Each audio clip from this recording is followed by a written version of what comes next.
Now that was the linear power supplies, represented here by a linear regulator. Down the road towards the AC mains, you're typically using a rectifier and typically using a transformer to transform the voltage down.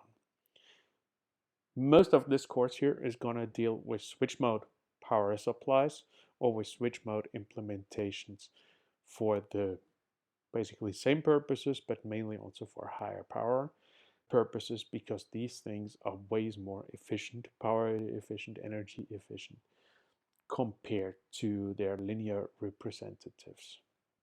We've got different categories here, and the ones we're going to talk most about are the switch mode power supplies. Switch mode power supplies are typically categorized from a DC input here and a DC output. Very typical applications are automotive applications, point of load converters, so that's the supply for microcontrollers, processors, memory, photovoltaic applications or solar cells, often abbreviated as PV, as for example in garden LED lamps. Now in terms of photovoltaic applications here, the input is actually a DC current, not a DC voltage, but that doesn't matter that much for that purpose. And then in terms of LED application, the output is actually also a DC current, because those optical applications require a current here. Also for the applications we've looked at previously, at the linear applications, you would still, in most of the usages, you would have the rectified AC mains. You would use one of the rectifiers and then combine them with the DC-DC switch mode power supply.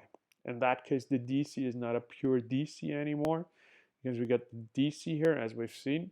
The DC is superimposed by some so-called ripple, so we have some AC on top of that, but you would still call that a DC-DC power supply for the sake of this categorization here.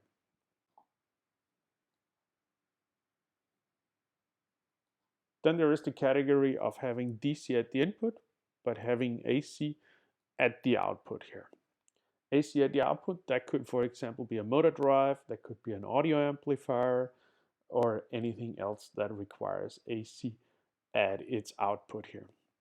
So typically you supply an audio amplifier with a constant voltage, 30 volts, 40 volts, maybe more, and then the AC would actually be the audio signal across the speaker terminals, and you're driving the speaker with the AC signal here.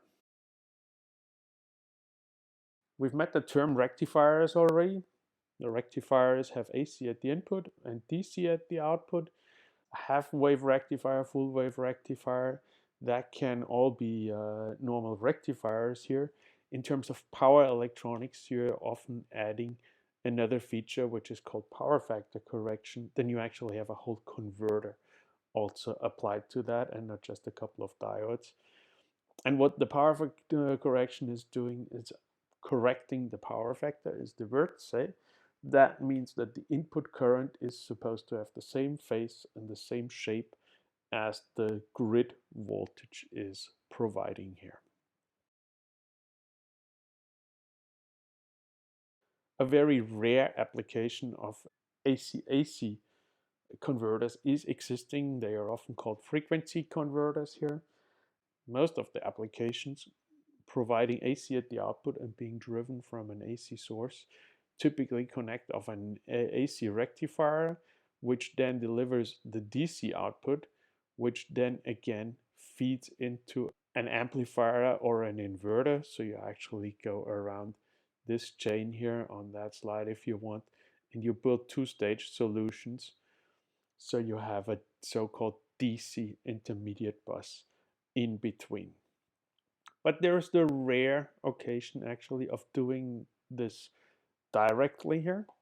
If I just move myself out of the way here so I get more drawing space, a frequency converter is basically chopping up the AC input. If we got a couple of sine waves here at the input, so if that should be my time axis, and we got the voltage, the input voltage on the y-axis. Then we have a couple of sine waves